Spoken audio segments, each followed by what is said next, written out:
All right, welcome. People are filling in, filing in. What are they doing, Zach? How does it work?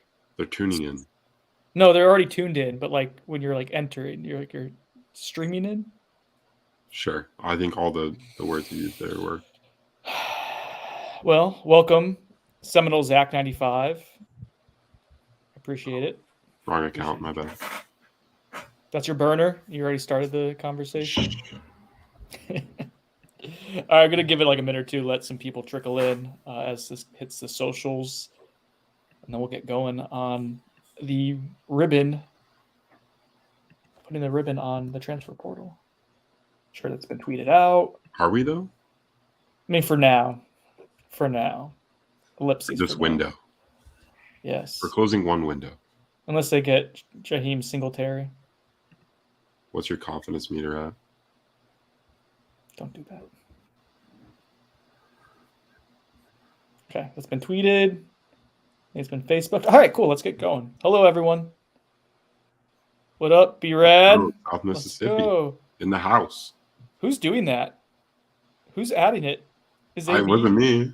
It's not me either. Seriously, hands up. Who's doing it? Is it Chris? It's not me. Chris, hands up. Oh, it's Chris. You sly son of a gun. It's Chris. Let's go, Chris. Dane looking I just shaved, man. I had a whole Chris thing going on, I swear. Really? No. Chris's beard looks glorious. Chris when he was 13 years old. Chris, I heard that you're using product.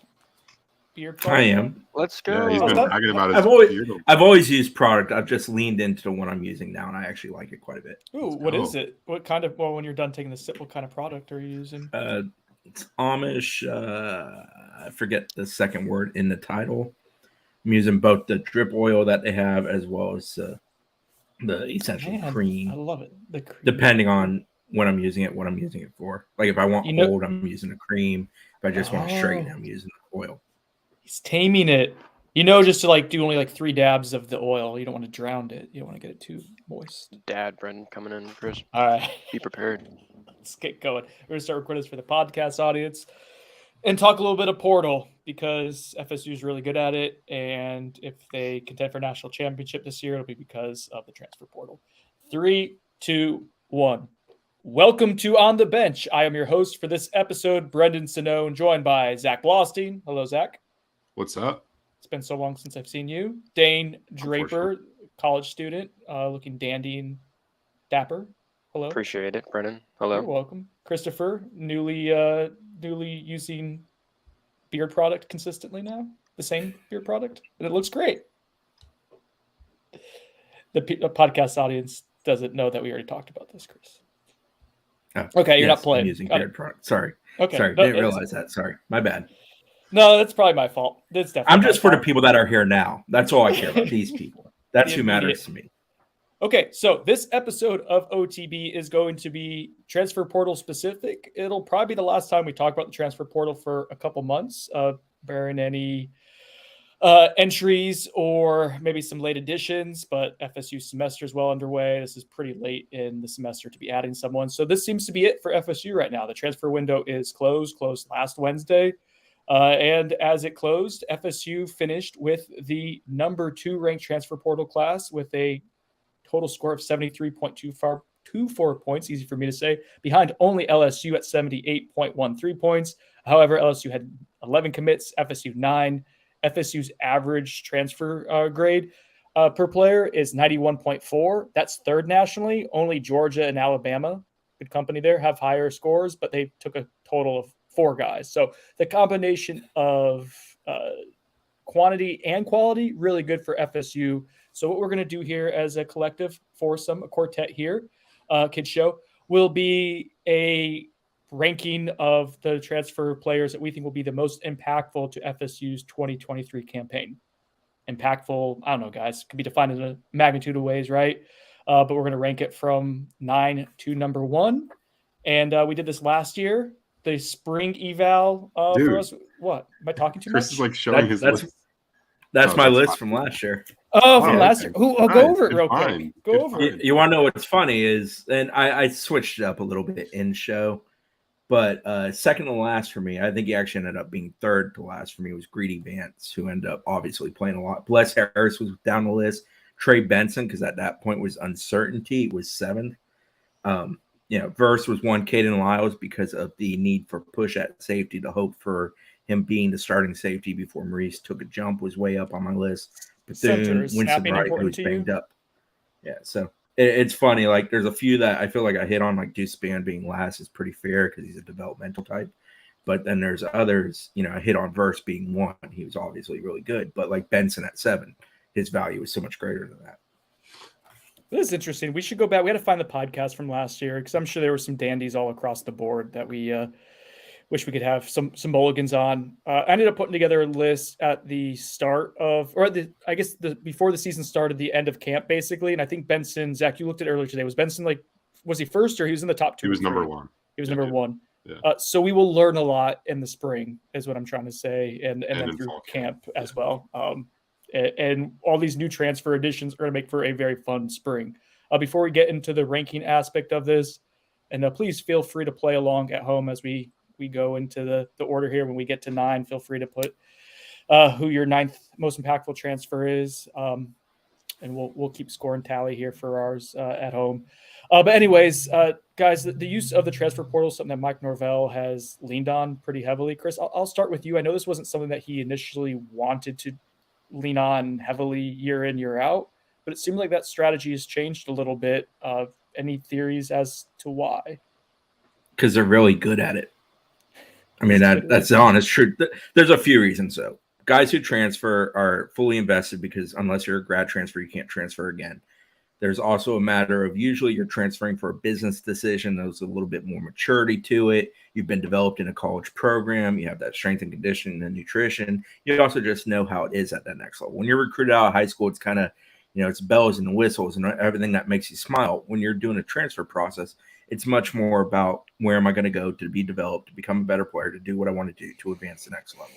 So that's sort of what's important. But FSU's unlocked the key to this all. They've just been extremely good. This go-round, I think the most impressive thing is that they sort of had needs. They knew who they wanted. They expected certain people to go in. When they did, they struck, and they very rarely struck out. So very good job by Mike Norvell, the entire staff at FSU. And, we're going to dive into that a bit more here. But I think at the end of the day, the reason why they do it is because, those guys can help you out of the gate. For example, we'll talk Gilbert Edmond. Gilbert Edmond can help FSU this year. I don't know if he's a starter quality guy this year, but he's definitely a 2-deep type of quality guy who you're going to get multiple years out of. If FSU had gotten Keldrick Falk, do they take Gilbert Edmond? I don't know, because I don't know if that need exists. But Keldrick Falk probably isn't helping FSU in 2023. So it's kind of the balancing act of the guy who can immediately help you out of the gate when they step on campus first, the guy you have to develop who it may take a couple years. Pat Payton's an excellent player for FSU. It took him 2 years to really make the impact he's making. That's just a natural process of things. With transfers, it's kind of ready-made. Let's set go. Before I wanted to go to you, Zach, with the question on it real quick, but Ryan in the chat asks, it's an important question. Are we including the kicker in your 9? He's not on scholarship, the ETSU kid. I'm blanking on the name right now, and I do apologize. Tyler Keldner. Dane's boy from all the way Giles. back. Yeah, Giles boys. Do we count him? Do we expand it to 10 and throw a little wrench in this? I totally did not think of him. You mean expand it to 9? No, we're at 9. There's 9 transfers. Expanded to 10. Oh, no. Oh, you're right. There is 9. I'm sorry. There is 9. You're right. Whoa. Do we want to add it to 10? I mean, he would just be 10th for us, right? I mean, he might be higher. I think it should be, but I think it should be scholarship guys only. But I mean, he could have a huge impact. So let's just say scholarship guys only, because people are going to start wanting Keziah Holmes and stuff. Scholarship players only for now is how we will include it. Okay. All right. Zach, Chris mentioned that FSU didn't really waste a lot of time on these guys. Even just were there any transfers who official visited that they did not get? There's only one, right? Devontae Brown, I believe. Yeah. I'm trying to think. There's no tracking of official visits for some reason on the actual official visit panel, even if you add it on their profile for 247. So it's hard to track in that sense. But yeah, I think Devontae Brown's the only guy that I can recall that visited and then did not come to Florida State. That was a transfer. What stands out to John you, Zach? Campbell. Oh, okay. John Campbell's another one. Oh, true. But that wasn't one that they were like pushing at the end. They were Right. okay. That's a little bit different of a situation, but yeah, you're right. But that's fine to say it's not 100% hit rate, but it was remarkably high. And when we've talked to players the last week and a half or so, the newcomers, the transfers specifically, almost all of them to a T-Zach have said FSU was on them almost immediately when they entered the portal. For some guys, the first school. I think there's something significant to that, right? Like there's an organization and an approach to this that stands out. Yeah, and this isn't new, right? This is the same message we heard last cycle with all the guys they brought in. That was, obviously a bigger class than the class they brought in 2022 or 2023 so far. And a lot of those guys said the exact same thing. Mike Norvell was the first head coach to reach out. All of FSU assistants were quick to initiate contact. So yeah, I mean, it definitely they definitely have a rhyme and a reason to what they're doing in the portal. And I think they're probably the best team, overall collectively throughout the portal's existence of both recruiting it and also hitting on a lot of those guys they take out of the portal. Dane, you're shaking your head, nodding your head adamantly. You're in full agreement of what Zach's saying. Was that a preach, basically? It was, yeah. What stands out to you? What have you liked or what have you enjoyed watching? I mean, you, Zach, and I, and Chris joined us later. We all huddled together for the first day the portal opened. It was like a mini draft party. We were really into it. So, what stood out to you about FSU now that dust has settled, the way they utilize the portal this cycle? Yeah, I mean, it seems like Zach's saying, they're probably the best team in the country at navigating it, and I think that's true. It just seems like they have a focus on it that most teams don't have. Like, even when these other teams have needs and are looking around the portal for guys, FSU is just first to the punch, whether it's an official visit or whether it's communication, like Zach's saying, how guys just consistently say that FSU is like the first team to hit him up, or one of the first teams, or Mike Norvell himself is. Like, there's a really apparent focus that FSU has on it. And I mean, Chris was saying it earlier, but they're just really good at this whole portal thing. Like, they realize the importance of it, and Mike Norvell has sort of innovated in a way college football, and realizing its importance, and they've taken it over. I think saying innovated is a really good word, a good descriptor there, because there's been a very forward-thinking approach that Mike Norvell has taken. We mentioned at the top of this, like, this wasn't the plan initially. To Chris's point, they are really good at it. What I think stands out to me is, you mentioned the multiple year guys. I think 7 out of 8 players that were all on all ACC teams this past season were multi-year players or will be multi-year players. Like, that's a huge factor, because most high school prep prospects you get aren't going to be more than 2-year starters on average. And that's if you hit on them. So you're getting a safer caliber of prospect, right, Zach? So that's one of the factors. You want to weigh in on that? I was going to say, yeah, that's a really great point, right? Like, even if you're hitting on a guy that, down the line that you develop the first 2 years of his career, you don't usually want to play a true freshman. That's usually not a great sign of, the state of your current roster. So if you're developing the guy correctly, they're going to start making an impact once they're done being an underclassman. They're moving kind of towards being a veteran on your roster.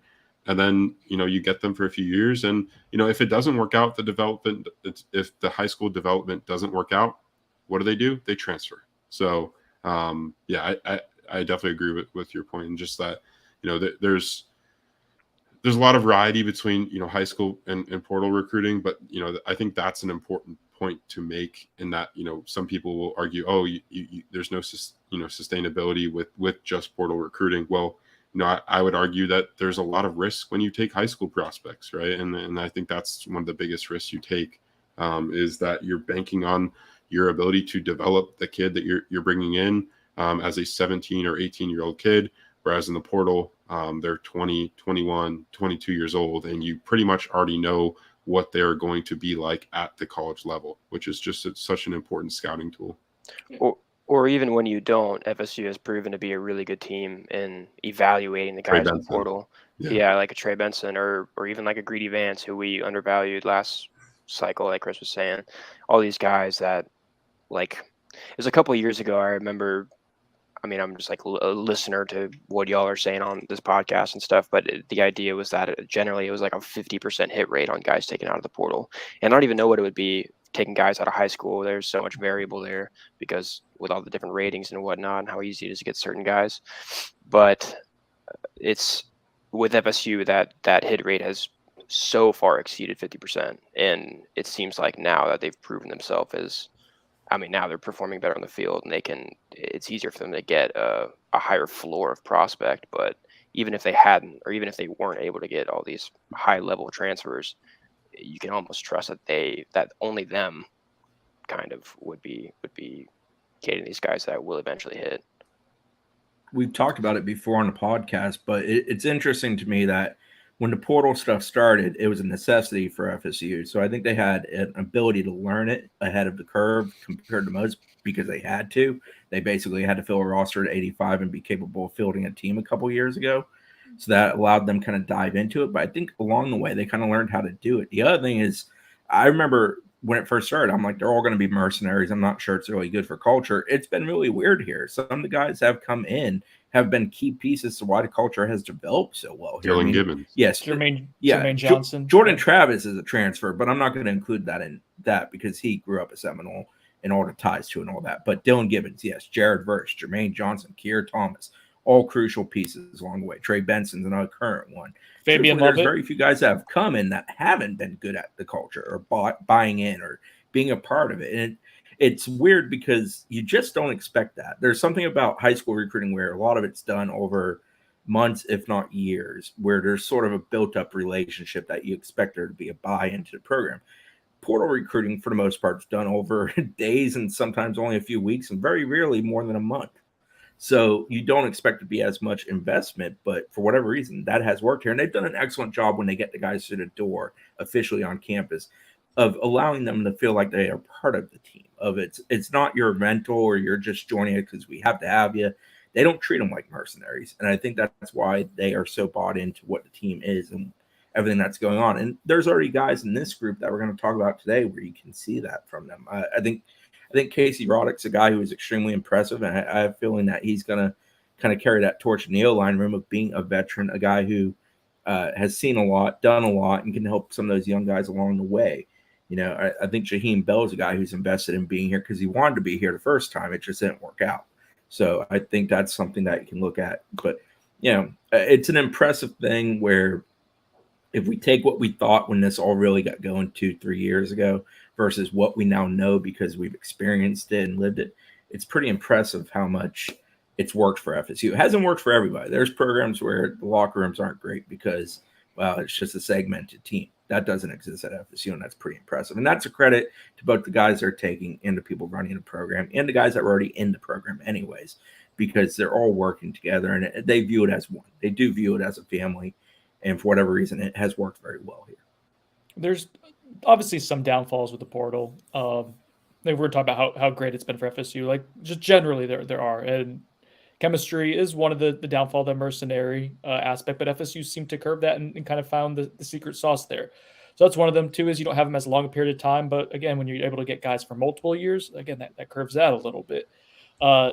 Less upside, I guess you could say. You're missing out a chance to get there's not going to be a whole lot of like first round draft picks at defensive end or quarterback or cornerback. Premium positions, left tackle that enter the portal, but you know FSU got one of them. They might end up having gotten two of them. So, but there is a smaller talent pool to pick from. But yeah, other than that, there's not a whole lot of like downfalls. If you're able to again curve like 2 out of those 3, you're doing things right there, and you're not spending a whole lot of time recruiting these guys too. You can recruit an offensive guard out of high school, spend 3 years doing that. He's a total projection. He gets to campus, realize it. He might be a better as a G5 player, an FCS player. You missed on it. Well, you spent 3 years plus another year or 2 of development. So it's like a 5-year process to realize this guy's not going to help. You can spend 3 weeks recruiting Dylan Gibbons and get him for 2 years as a starter. You can spend 3 weeks on a Casey Roddick, and he will probably help to some extent or another. We don't know yet. It makes a lot of sense the way the rules are currently comprised.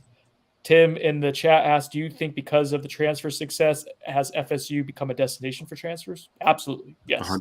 All around the table, right? Yeah. That's a huge, you guys have said proven. Oh, sorry.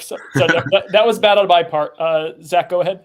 I was just gonna say that's a huge talking point when we talk to all these newcomers, especially the transfers, obviously, is that a lot of them are like, yeah, I looked at what FSU has done, Gilbert Edmond, for instance, at recruiting transfer defensive ends and then turning them into pro prospects, right? Jermaine Johnson went in the first round. Jared Verse could have left this year and been a top 3 round guy. And, is coming back, obviously, to try and improve that stock even more. He had 9 sacks this past season, right? Like they have the formula and they have the proof in the pudding that they can go and do that. And they can show that to transfers. And in that creates Florida State as this destination spot for transfer portal prospects, especially at positions where they can show that they've done it before. Anything to add to that, Chris? Nah, I think that's well said. Chris, do you have the transfers in front of you? I don't. I mean, I have the names, but I don't have the info on them. That's right. I got them here. So I'm going to go down the list. This is, I think, in order of when they. You just want me to list the names? I can do that. The I didn't know names, if you want rankings and such. The names, yeah, I'll get that. The names, where they came from, and the grades. I got it pulled up. I just wanted to give myself a second to.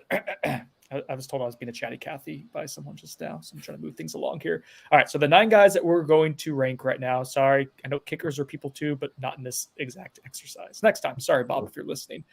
First off, South Carolina defensive end Gilbert Edmond, ranked at 92. Everything that's 90 or above is 4-star for us. Auburn offensive lineman Keandre Jones, ranked 87. He's a multi-year starter for Auburn, but last year was not a great year for him.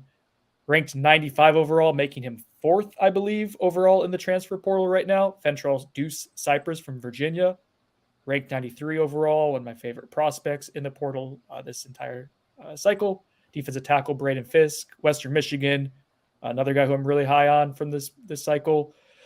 Jeremiah Byers, UTEP offensive lineman, guard tackle, 92 overall. Interior offensive lineman from Colorado, Casey Roddick, 89 overall. Tight end from Shorter University, Division II, way up in North Georgia. Tight end Kyle Morlock, 91 overall. Mentioned earlier, Jaheim Bell, 94 overall. Tight end from South Carolina, FSU's farm system. And then finally, Daryl Jackson from Miami, 90 overall defensive tackle. So that's who we're ranking. That's who we're working with here. Let's get into the rankings, fellas. Starting off at number 9. Chris, I will go to you. Who is your least impactful transfer? I went with Keandre Jones. And truthfully, when I sat down and did this, it's kind of amazing. The rankings, like, they're all good. They're all my kids. I like them all. I don't have a favorite kid. But Keandre is a guy who needs to bounce back, and that's why I went with him at 9. And I also think Casey Roddick and Jeremiah Byers are a little more set on what they're going to be for FSU, how they're going to fit in. So he's the 3rd of those 3 linemen, so that's why I put him down there. Zachary, I will go to you next. I have Gilbert Edmond. I think the most likely scenario is he becomes a rotational piece for Florida State. I still think he gets close to the amount of snaps as a starter would get in FSU's defensive line room, just because that's kind of how they work their defensive line. They don't want to just load one guy with a ton of snaps. So yeah, that's where I have that's who I have for number 9. Dane, you go ahead. Take a little bit of time, please, because I can't find my list. I can't find it in my documents. This is not good. Yeah, I'll talk really slowly. No, but I have Gilbert Edmond too at 9. I mean, Chris is talking about it too, but it's really hard to rank all these guys because it's such a quality class. Like Gilbert Edmond is a 92 graded defensive end, and I have him as the last of 9 players as far as impact in at least 2023. And that's probably why he's last, is because, like Chris was saying, again, Gilbert Edmond is probably more of a guy who's going to impact next season. He's going to, get closer to what his ceiling is, which seems to be pretty high, but he's a bit raw. Yeah. Oh, I found it just now, Dane. Thank you. Let's go. Woo. Good job, Dane. Oh, Close one. okay. I had more to there. say. I had more to say. I was doing my blackout thing where I forget what's going on. But yeah, so I think Gilbert Edmond probably, I mean, he raises the floor for sure. Like, he's definitely an impactful guy. He's a good take for sure. He raises the floor as someone who can be in that rotation in your defensive end room and keep from playing guys who are more unproven, even like a Byron Turner, who we are high on, but he's had a pretty poor injury history at this point. and he's also quite young. But I think it also elevates the ceiling in your room because he can be a good player, who knows, but a really good player, who knows. But he also can be on the field while a guy like Jared Verse is on the sideline getting a little bit of rest, so he can be more impactful on the most important downs, I guess. Bug Zapper asked, "What are these rankings based on?" It's important, which is nebulous. It's how we think they're going to impact the game regularly, how they're going to impact the program, how they're going to impact other people around them. So it's impactful. Oh, damn, but, that's a lot. I was thinking like 2023 season. Yeah, Yeah. I mean the program. It's not the worst thing that you're thinking that way, Dan, because I'll get to Gilbert where he is for me, but like I have him higher because long term, I think his impact can be pretty great. I think he's a guy that when Jared moves on after this coming season, has a real chance. You're only going to get Jared Verse back for 2024? Not feeling optimistic. Get to work over there at Battle's End. Guys, keep going. So before I say who my number 9 was, I have to say, like, this list to me feels so much more complete than last year going into the spring. Obviously, it's on paper. We have to see what happens. But like last year, there are guys who I didn't think were going to make a big impact, and almost all of them overperformed what we thought they would do. But this just feels like such an elevated level based on the caliber of recruit you're getting, size, speed-wise, rankings-wise, right? And then even just like the teams you were beating out for these guys, almost all of them you're beating out either high-tier SEC teams, Ohio States of the world. So my number 9 is someone that you did have to beat out a couple of SEC schools for. That's Kyle Morlock, the tight end from Division II. I think there's just going to be a little bit of a learning curve, even like a physical adjustment to make it at the Power 5 level, a bit of a jump for him. Got a lot of tools. I like him a lot. He's a 2-year player. I think he'll contribute this season. Just between adding Jaheim Bell, who, spoiler alert, will be pretty high on my list. I think he's your number 2, maybe your number 3 tight end entering the season. So yeah, I had a hard time putting him a whole lot higher, but I think that upside is a potential NFL draft pick. So he's my number 9 there. All right, let's go ladder. I guess I'll go up to number 8. For me, it's going to be Gilbert Edmond. Dane, I thought, talked about him really well. I'm not sure if he's going to start for you. I wouldn't be surprised at the end of the day, like if he does take some starting reps this season at defensive end and maybe beats out Derek McClendon as the year goes on. Remember, Gilbert's kind of still a developmental prospect. He's a 3rd-year player, but came to college very undersized. So at the very least, I think he helps at the rotation, like Dane said. Dane, who is your number 8? I have Keandre Jones at number 8. And all right, that's largely because you took 2 other guys that I think are higher on the list for me. And, you need to order these guys somehow. But I think Keandre Jones can definitely be a guy. I mean, I don't think it would surprise any of us if he was a starting guard this season for Florida State. But he's probably the least likely offensive line transfer to do so as well. I mean, we know he has a pretty high ceiling. He played well at Auburn at an SEC program. But he also has shown a pretty low floor. So I think there's a bit of uncertainty there, even though he's been around college for a while. All right, Zach, swinging to you. Who is your number 8? I'm starting to get scared that Dane and I have the same list. Keandre Jones for me as well. For a lot of the reasons that Dane said, you're right. Like I think he's probably, if we look at the 3 O-line transfers they brought in, the least likely to make it on the field in 2023. But I'm kind of sneaky high on him a little bit. Just going into the season, I feel like he's coming in with the right mindset. I watched a podcast he did today. I think it was like earlier this week, and he was kind of just talking about his transfer decision. He's a really mature kid. I think we get to talk with him maybe tomorrow. All the Joneses tomorrow. Yep. Yeah, 3 Joneses tomorrow, so that'll be fun. But yeah, Keandre's a well-spoken dude and a guy that clearly has his priorities right heading into this, into the transfer portal and then over to Florida State from Auburn. So I'm sneaking high on him. And like we've been saying, this, putting him at 8 is not like, how we were ranking guys the last time we ranked guys for 2022, right? Like all these guys are really quality and guys we think are probably going to contribute on Florida State's 2 deep in 2023. But it just, he's probably the least likely of the other guy, the offensive lineman they brought in, Jeremiah Byers and Casey Roddick. I want us to. Oh, go ahead, Chris. I was just going to share one last thought on Jones is that I think they brought him in to have a large human who can push straight ahead, something they desperately needed in short yardage last year. So and somebody compared him to Turner time. I don't think he's got the tackle swing ability. He's more truly just an interior guy. But I think there's a purpose for why they got him, and it's to get a very large dude who can run directly behind. And the good version of him, which he has displayed a couple years ago at Auburn, has a great deal of value. Yeah, he kind of said that on the podcast. I forget the name of it. I wish I could shout it out, but he was good on there and kind of explaining that he was brought in for that reason, right, Chris? He chose Florida State for that reason, is because Mike Norvell's offense has a need for that, need for guys like him and the way his body's built and the way his game is played. He said he wouldn't have gone to a school like Mississippi State that throws the ball, he said, 70 times a game, because that's just, he wouldn't be needed there. So I think that's an important thing as far as his fit at FSU. It's pretty amazing how far they've come just as a developmental with the developmental aspect of the program, and then just what they've done in the transfer portal.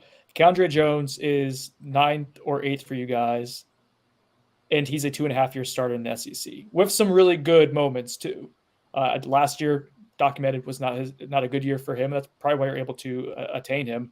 But I think Auburn would have been fine keeping him too. Like, I don't think he was pushed out. He very well could have been a 3.5-year starter in the SEC. So like, that might be your backup guard. Things are changing, and they're changing quickly at Florida State. No further delay. My number. No, it's Chris's. I'm sorry. My bad, buddy. Go ahead. So before Brendan cuts me completely out of this show, I'm going to do 8 and 7. So 8 for me was Kyle Morlock. Much of the same reason Brendan had him at 9. I think there will be a bit of a transition for him. Not anything drastic. I think he's made for it. I definitely think he's a kid that can step up. I remember watching that film the day FSU offered him, being like, yeah, that dude should have never been at shorter. But it's a list of very talented players. I think he's second to the guy at his position, Jaheim Bell. He is a bit more of a traditional tight end, and I think that will be used. I just have him 8 for that reason. 7 for me is Gilbert Edmond. I have him the highest of the 4 of us, but obviously we all have him in that lower third. And it's for the same reasons. The necessity of him this year is not as great as some of the other guys on this list. But long-term, I think Gilbert holds a great deal of value. I truthfully considered having him as high as 5 when I was doing the list for that. Wow. I think he's a guy that long-term can give them a great deal. And I think his ceiling is insanely high. He's a very large, very athletic dude who wants to be better. And when there's a desire to improve, and he's expressed that time and time again, you kind of can bet on that. It's just how long will it take for that switch to flip and for those things to happen. Yeah, can you do me a favor on the spreadsheet? Can you move, just for my brain, please, move Chris over to the first spot, move everyone basically over to the left one, and put me behind Dane Kitshow. I don't know. Why do I have to do that? I can do it because my brain. Okay. Watch how easy it is. Oh, it's so difficult. All right, going back. No, the names are messed up. They don't fit in the boxes. You ruined it all. Good job. Just who's your number 7? I can fix it. Oh no, wait, I can't. Okay. Good job. All right, my number 7 is Mr. Kyle Morlock. I'm really high on him. I actually think I put him up here because I think he's going to be a guy that can contribute and will contribute for FSU in 2023. Getting a look at him in person again yesterday, I think it was, right, when we interviewed him, he looks pretty well put together. I don't think he's 6'7", but he's probably like 6'6". I think that's what they listed him at on the official FSU site upon his arrival, and I think that's probably right. And that's super impressive, obviously, for a guy that you're going to use to create some mismatches within Mike Norvell's offense. But yeah, I'm really high on Kyle, and I think if Jaheim Bell's a one and done for FSU, Kyle Morlock kind of becomes a star in FSU's offense not this coming season, but the year after. But I still think that he's probably FSU's second best tight end in 2023 when it's all said and done. Muted. Good job, Brendan. I said you're not muted. You said I said you're not muted. Oh, I'm muted. Go ahead, Dane. I could just read your lips. It was funny. At 7, I have Darryl Jackson. Ooh, okay. And that was difficult to do. I think I could argue with myself up to putting Daryl Jackson at like We know you like to three do or that. at like 3 or 4. Like I think he is really important and can be super impactful on the season. Absolutely. I think he will be super impactful on the season. I think he could be your best bet as like a pure one tech guy on the roster, a guy with a high ceiling at just being the one tech.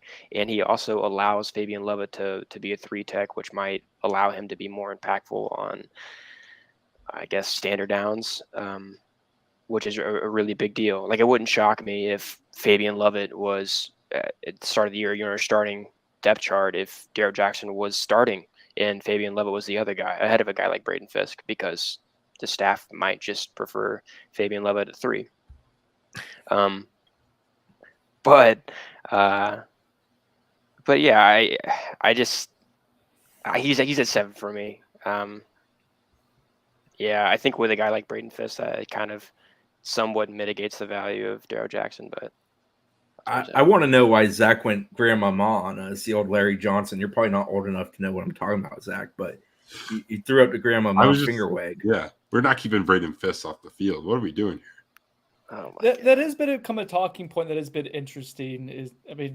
Braden Fisk is really good, and I think ultimately, like this year with FSU, your depth might be enough to where starter doesn't really matter a ton at some positions. I think that's I agree with that. So if you're getting 25 to 30 reps for those guys a game, and then you're able to get even 3 deep, that would be really good. Yeah, like what I'm saying, Daryl Jackson could start. I'm not implying that Fisk is getting like 250 snaps in the season in that scenario. Daryl Jackson could. It just depends on maybe what you want to do. Like if you want a beefier front for a certain opponent, Fabian Lovett is your 3 tech and Daryl Jackson is your 1, or even flip him, whatever you want to do. Daryl Jackson's huge. Like he is 6'6", 315 listed at by FSU, and it looks like it's good weight too. The frame to keep adding also. But if you want to go thinner, or you want to go against a speedier team or something like that, you can go Fabo at the 1 and Fisk at the 3. You can play around. You can move Fisk across the line. You can have all those guys can play multiple spots, and that's really important. All right, I got a quick buyer Sonone for you guys, sponsored by the Turner Group. The Turner Group. So buyer Sonone, if Daryl Jackson stayed with Miami, he would have been part of their transfer ranking class. That's a good question. I was to know that. I think if I don't think that's how it works. I think it should. Buyer Sonone, would it have been a statement? Oh boy, I'm not supposed to talk about statements in Miami.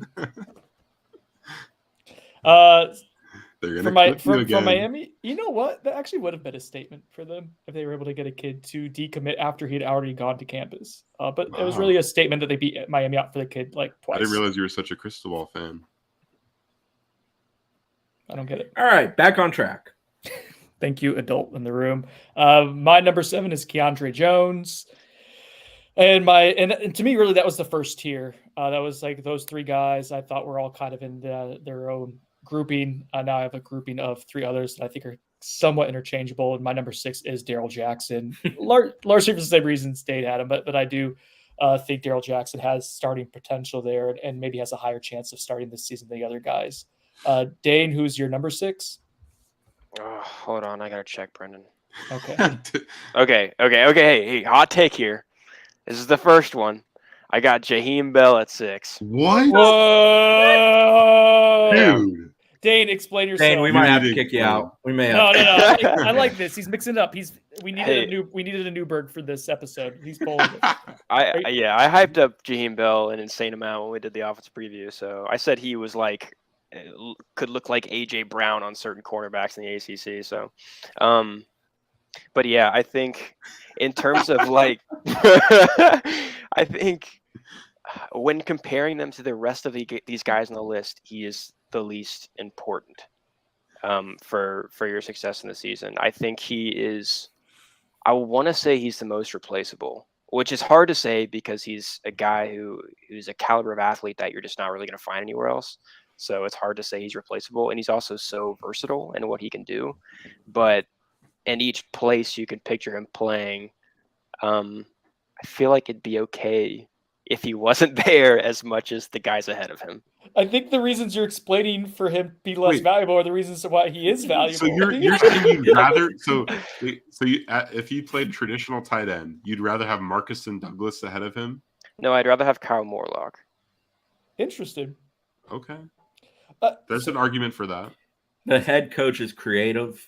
Jaheim Bell's the perfect player for a creative head coach. Agreed. I do think so. I am trying to rationalize some of what Dane's saying, and I think I'm following along. The one thing is like he's a tight end, and inherently, like a tight end isn't going to touch the ball as much as or impact the play-to-play basis as much as some of these other positions. But he's such a unique, like dynamic potential. I just realized Dane hasn't listed Kyle Morlock yet. Yeah. Oh my God! That makes it even more crazy. Right. I was proud of this. I don't know. Who knew I the did it young like guy? 20 minutes ago. Who knew the young guy would be the traditionalist of the bunch? I'm Dane just kinda saying. looks like Kyle Dane over here Morlock. being traditional tight end. Okay, so wherever Jaheim Bell would line up on the field, I think there are guys who could be really good there instead. Like if he's in the slot, I mean, if Micah Pittman's there, it's not an absolutely massive drop off. If he's a traditional tight end, I would rather have Kyle Morlock there. Henry, maybe. Is an H-back? Sure, he's fantastic. I don't know. These guys ahead of him, you can make arguments for them being potentially more. I'll make this counterpoint for you, Dane, and then we'll move on, I think. Mike Norvell was given Johnny Wilson a year ago, and he's like, oh, I got a big receiver. Go vertical. Throw it up. He's going to drop some. But he also opens up, takes off the top, changes the offensive dynamic entirely. When you give him a new toy, he's going to play with it. And Jaheim Bell's a really fun toy. Good show. You got a lot of toys, though, you know? But he's pretty unique. He's pretty special. He's a large person, very athletic. He can be used in a lot of different places. You can get creative. You can create mismatches by using them. He can create mismatches individually speaking. I sneak peek. I have him number 2 on my list, so I'm going to just wholeheartedly disagree with you. I'm not disagreeing. I can't help myself. Go ahead and throw Jaheim in my number 2. There you go. But I think that Jaheim Bell is going to be a crucial piece, the best offensive transfer FSU will have added in this class in the sense of the impact he makes. And I think it's a 1-year impact. And I think that'd be really entertaining. He's just number 6 on my list. I don't doubt it. Let's go. Let's move on. Am I up now? Sure. Screw you, Dane. Oh yeah. Daryl Jackson is for me. I mean, I think we kind of already went in depth on him. I'm one off from where Dane put him, in the same spot with Brendan. I think he's a guy that can definitely move into the rotation this year. Love his physical upside. I think he, has NFL upside. If he puts it all together, he's one of Miami's best defenders this past season on a not great defense. You take a guy away from your in-state rival, one of their better players, you add him to your roster, and he looks legit. I mean, he looks like an NFL defensive tackle right now. So just hopeful that he can put it all together. And that's why I put him right at number 6. I didn't do that for the record. Daryl Jackson is my number 6 because that's the right answer. Dane's the only one that got the answer wrong. So we're just going to go ahead with that.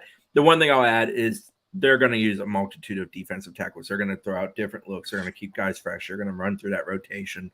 They want to have depth of 6 to 8, and they truly do have that this year. I just think, again, it's one of those where they took 2 guys at same position. Fisk is the better of those 2, especially in this coming season. We'll stick with you, Chris, for number 5. Casey Roddick, and somewhat interchangeable here, but I really feel like the top 4 for me were their own tier. Casey's a talented guy, big body guard, good leadership skills. He can also play center. I'm interested in the spring where he plays predominantly. Is he the guy that's going to push Maurice Smith and make them even bigger at center, or are they going to use him at guard and see if he fits in there? And the wild card with all this is Meach. If Dimitri Emanuel ends up back at FSU, I'm interested how that impacts where bodies move, because he's obviously kind of locked into one of the guard spots. They may have legitimately 10, not just capable offensive linemen, but like starting caliber offensive linemen on the roster this year. Yeah. crazy. That's impressive. Zach, who's your number 5? The same, the right answer, Casey Roddick. I think he's the second out of the 3 offensive line transfers that has the ability to make an impact for Florida State. I think Chris explained it perfectly. I don't need to go into too much more detail, but love the mindset he's coming in with. Reminds me a lot of the same verbiage that Dylan Gibbons used when he first arrived on FSU's campus.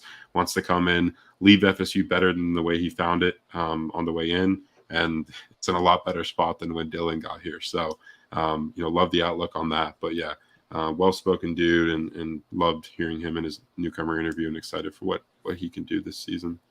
Dane. I have Kyle Morlock at 5.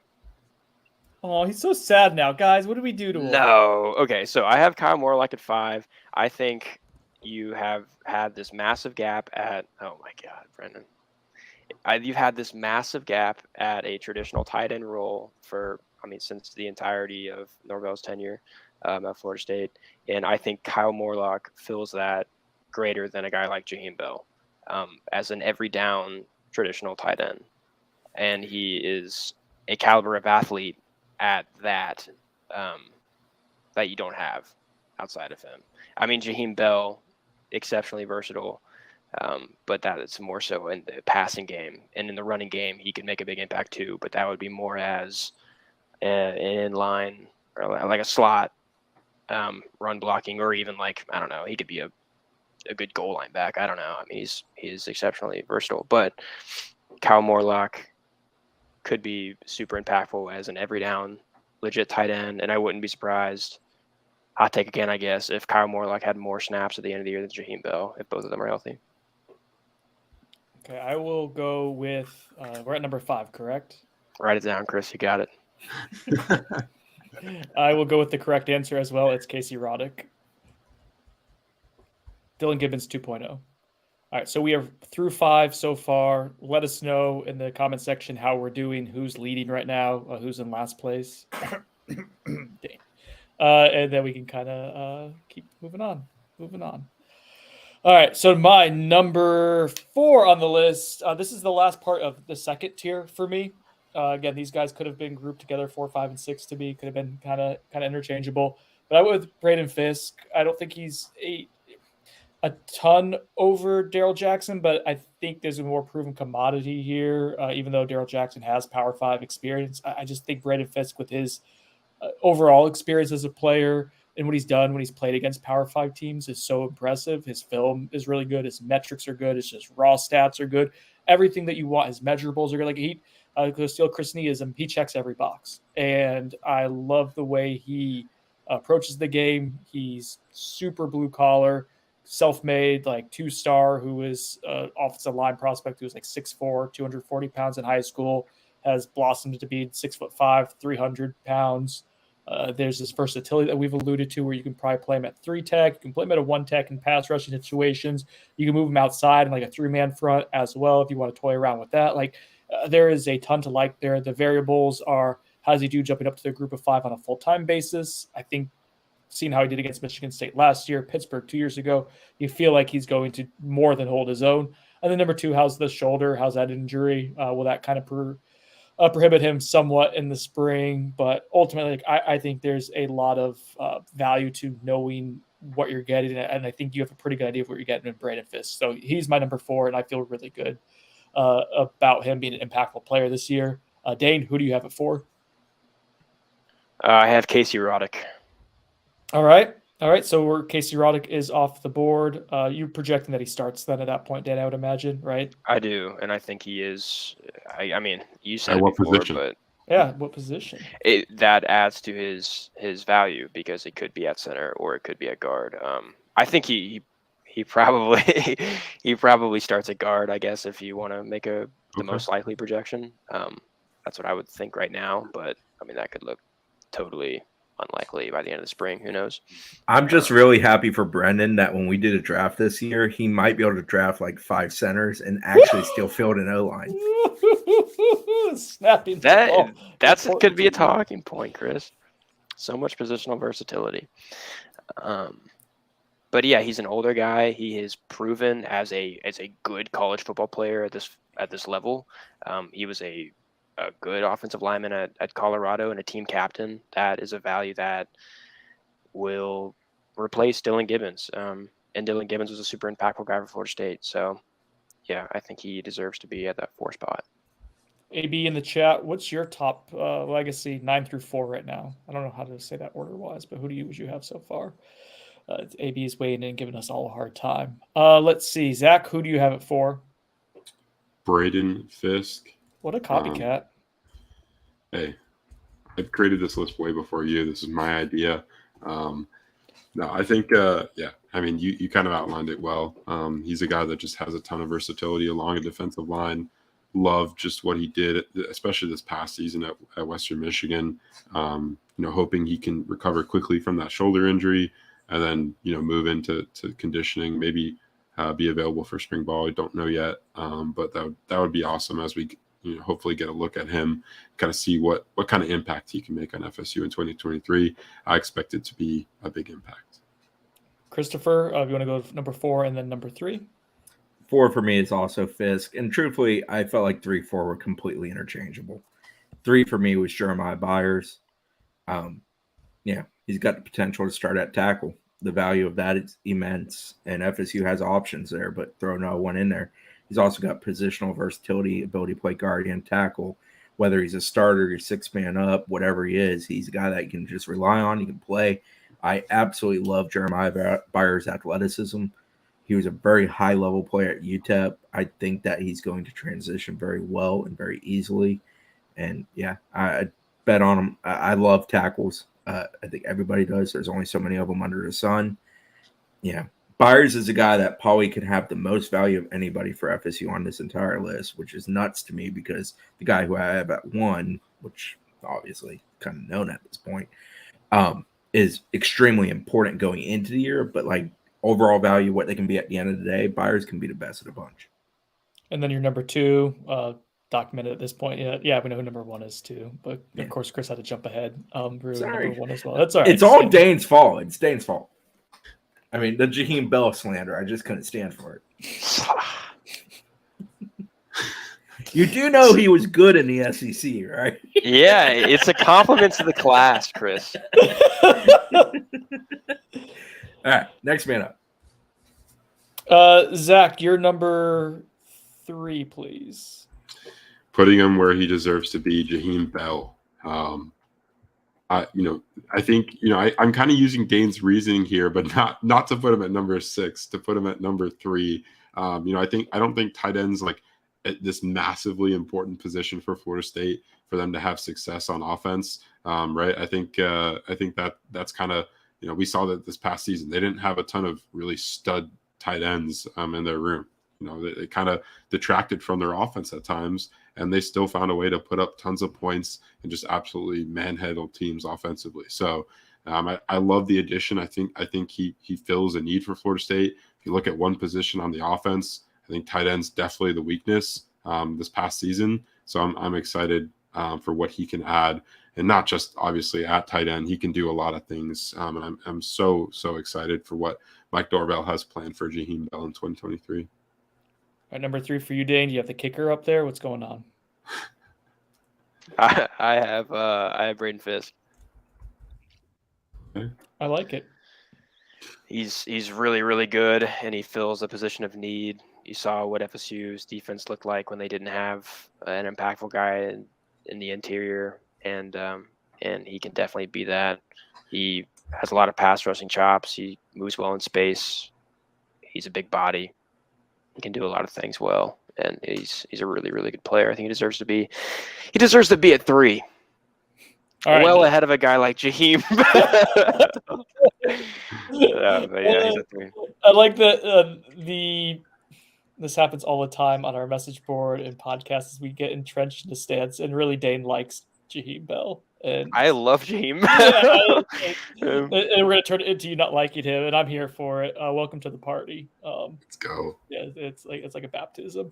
My number 3 is going to be Dane's least favorite guy, Jaheim Bell. I just I do think there is something to like a jack of all trades, master of none, but I just get this feeling that he could turn into a master of a couple of things with Mike Norvell's creativity, with what they're going to have with Jordan Travis and opening things up on offense. He's going to add this extra level of not just balance to the offense. It's already very balanced, but just explosiveness. It's already really explosive too. He's just going to enhance everything and give you more weapons, more options.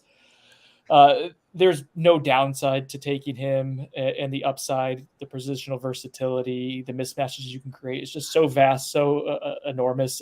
I'm so excited to see what Mike Norvell does with him this season. Really, truly am. All right, so my number 2. This might be the first controversial one I'm going to have. I waited to the end. I got Deuce Cypress at number 2, and number 1 and number 2 to me were in a tier of their own. Cornerback is really valuable. I will save, I guess, to get to number 1. When I get to number 1, I'll explain that at the end. But I think Deuce Cypress, he's won the highest ranked guy in the class for a reason. He had a fantastic year at Virginia. He's really, really solid at everything. He is extremely physical. I like that he's gritty and he hustles as well. It's a good baseline of athleticism, production, like everything you want in a cornerback.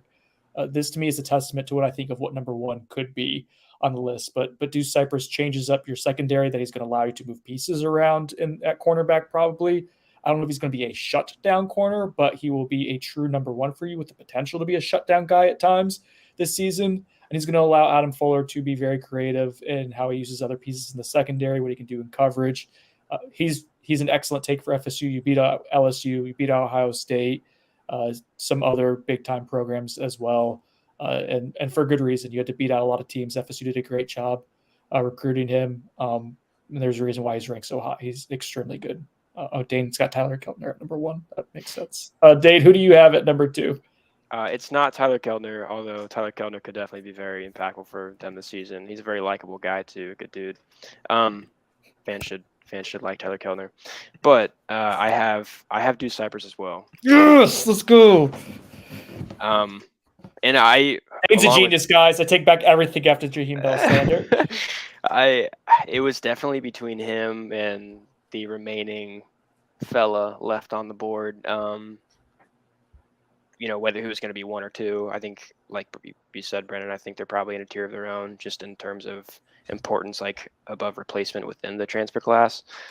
Like Braden Fisk is immensely important too, but with an addition like Joe Jackson and already having a Fabian Lovett, they're less so important, But a guy like Fentrell Cypress, he is a cornerback 1.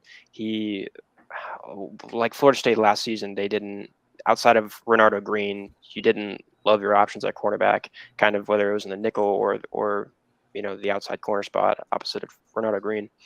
But a guy like Fentrell Cypress comes in and he locks down one of those spots.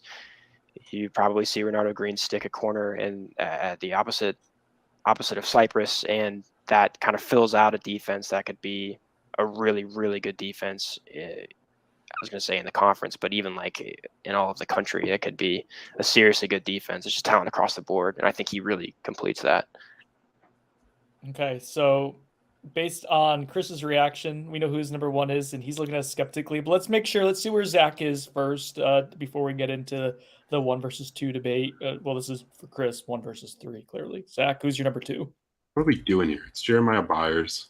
At 2? Okay. So you have Florida State has a need on the offensive line for sure, right? They're losing multiple starters, but they're bringing back both of the projected starters they had going into the 2022 season in Robert Scott and Bless Harris.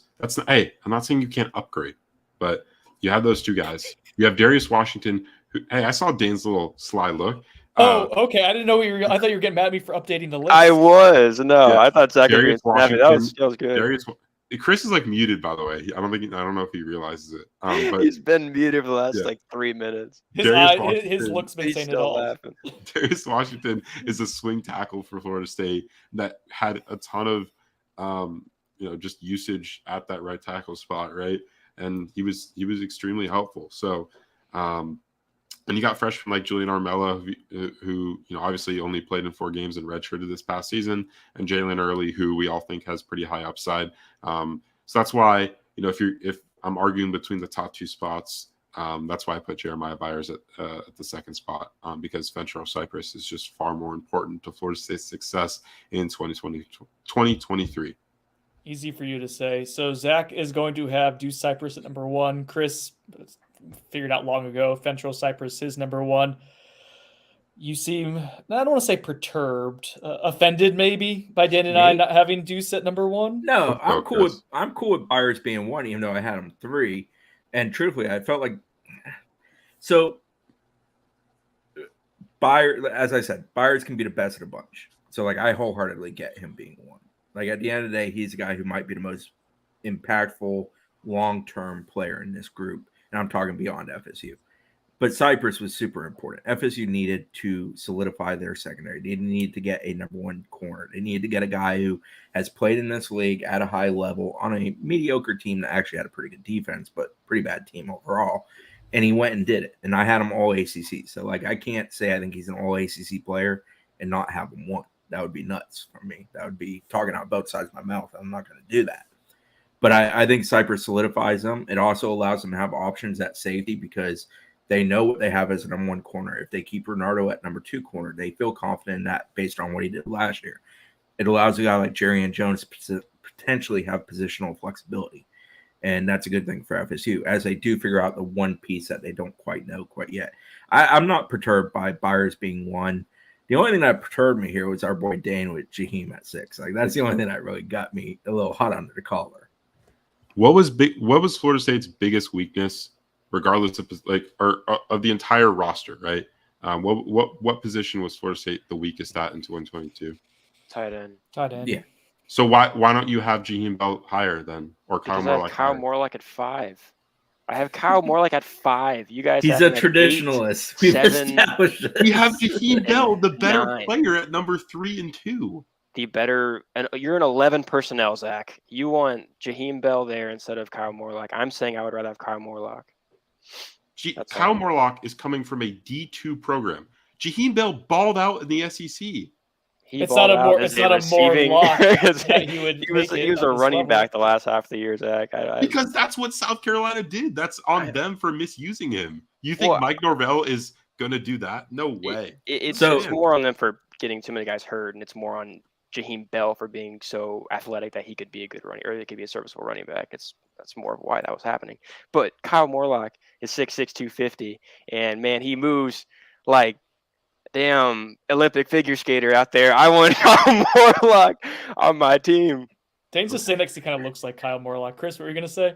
Oh, thank you. I just enjoyed Dane's love for Kyle Morlock. I didn't realize he was such an appreciator. I like me some. I have to be now, but not to that level, dude. There's no way. Cornerback was besides Renardo Green, their cornerback play was putrid in 2022. Hey, Jerrion Jones is listening to you, and he's not going to put up overall. With this I don't even know that's related. Do you want to look at Jerrion Jones metrics for this year? Because it wasn't putrid. That was Zach saying that. Hey, overall, no. Jerrion Jones in the first half of the year was a non-contributor for them. Okay, what about the second half of the year? He became a contributor, so you found an answer. But then he got injured again. So I'm not. Jerrion Jones was a great player for Florida State. If we looked at game by game, when we did film reviews, when we were listening to AB and Kev, what was the one thing that kept coming up on Florida State's defense? It was the fact that they couldn't. They literally had to play 2 high safety the entire year because they couldn't trust their cornerbacks to not lose one-on-ones. And that includes Renardo Green, who we thought had an overall impressive year. Partially, yeah. I think of the cornerback spots, it's the nickel that was the scariest. Well, but the thing that Fentrell Cypress does is he can allow you to put a player at nickel, to move a player to safety, because he is a number 1 corner. He was I think the best corner in the portal, right? Like he's so important. I don't know. Yeah, Zach, I'm gonna enlighten you on something real quick. I have Fentrell Cypress at number 2 on a list where Jaheim Bell was 6. I fully agree with you right now. I'm just saying you have an NFL guard or potentially tackle on there as well. But we're talking about impact. Yeah. Okay. Let me ask you. Who goes number 1 in the draft? Corners or tackles? Zach? We're not talking about draft picks. There are kind of- guys. kind of- that is literally what we're doing at the That's moment. kind of what we're doing. Are we not talking about Okay, impacting No, Florida I State's know, season in yeah. 2023? Zach, answer me this: who's the best player in FSU's roster? Jordan Travis. He's the most important, right? Yeah. Okay, getting someone. Is he the highest draft pick? I didn't think He would so. be What? I didn't think so. All right, No, we're just. what? I don't know All right, what's all going right, on right now. All right, get out of This here. is what it sounds like when Zach and I like. This is like us normally. So Yeah. Zach This was is a trying to good do this time with to me be earlier honest. when we were sharing our list together, and I wasn't. I like that Zach's fighting to entertained death it for more. Jaheim Bell, and I'm the one that has him the highest on anybody's list. Zach's just hot. Not that kid show. Okay. Honestly, there's not a whole lot of deviation outside of Dane's Kyle Morlock love and a little bit of the Jaheim Bell thing. But even then, like, I know we're giving him a hard time, but honestly, the tier system, like, Jaheim Bell's was one away from being in like the next tier to where Dane was. So like, it's not as far fetched as I think. Don't it is. And I talk think that really, slander. this list shows that FSU's got a multitude of contributing players who will make an impact, if not start, and most of them will start for a team that is coming off a 10-win season, a team that was a top 10 caliber team that will start off the year as a top 10 program, maybe even higher than that. So, yeah, I mean, there is a lot to be excited about for FSU's 2023 season. And retaining players was huge, but the additions and adding these guys as supplementary pieces to round out the roster, fantastic. Fantastic job by Mike Norvell and the entire coaching staff, the support staff. Really, like the scouting department deserves a lot of credit too, because they were able to hit the ground running. FSU made the choice to expand its personnel department. I think that helped out a ton with being productive and being proactive with these recruits. Regularly ahead. Yes, consistently. For the people listening at home, just going down a list here real quick. Chris in order was Keandre Jones at 9, Kyle Morlock 8, Gilbert Edmonds 7, Daryl Jackson 6, Casey Roddick 5, Braden Fisk 4, Jeremiah Myers 3, Jaheim Bell 2, Ventrell Cypress 1. Zach had Gilbert Edmond at 9, Keandre Jones at 8, Kyle Morlock at 7, Daryl Jackson at 6, Casey Roddick at 5. Oh, good. Add comments to the screen. That's not going to mess me up. Braden Fisk at 4, Jaheim Bell at 3, Jeremiah Byers at 2, Ventrell Cypress at 1. Dane had Gilbert Edmond at 9, Keandre Jones at 8, Daryl Jackson at 6, Jaheim Bell no, wait. Hey, you're not giving me the credit I deserve right now. Move him back. Move him back. Keandre Jones at 8, Daryl Jackson at 7, Jaheim Bell at 6, Kyle Morlock at 5, Casey Roddick at 4, Braden Fisk at 3, Ventrell Cypress at 2, Jeremiah Byers at 1, and then I had Kyle Morlock 9, Edmond 8, Jones 7, Jackson 6, Roddick 5, Fisk 4, Bell 3, Cypress 2, and future NFL draft pick at offensive tackle or guard, but NFL draft pick on the list, Jeremiah Byers at 1. Fellas, as we wrap this up, what position group, and in the chat, let us know who had the best list here. What position could we see? That's the show feet. Oh, sorry, Dave. Did you really want to see Dane's feet? Yeah, well, it's been talked about a lot before on this podcast. What position group could we see FSU still going after, possibly needing the transfer portal when the second wave picks up after spring ball? Safety. Yeah, that's the position. Yeah, I'm in agreement with you guys. I think safety is the one that you bring back Akeem Dent and Shaheem Brown. So you feel okay with those two there. But we've seen that you need to have 3 safeties in modern football for versatility standpoint, for depth. You need to have 3 capable ones. So I think that's an important factor. Yeah. Anything else? We're good?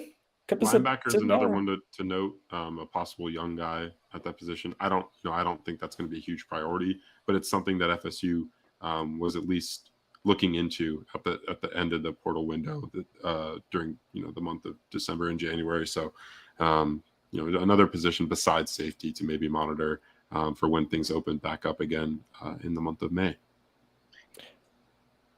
All right, so that'll be it for this episode of On the Bench. I want to thank everyone for following along live on our YouTube channel. Make sure to check that out. Like, subscribe, comment, all that good stuff. We appreciate it. We're trying to build up this channel a little bit, so we appreciate you guys following along. This was fun. For the podcast listeners, this episode will be on the OTB feed on Thursday morning. So if you're on the message board asking if it'll be a podcast and you're watching this now, let that person know that, yes, it will be a podcast form in the morning. Okay, for Dane Draper, I appreciate you, Dane, being willing to go outside the box. Hopefully you're still willing to do so in the future. We haven't bullied you into not being different, but much legitimately appreciated. Zach Blostein, Chris Nee, thanks for joining us, everyone. I'm Brendan Snubs, been on the bench. We'll talk to you later.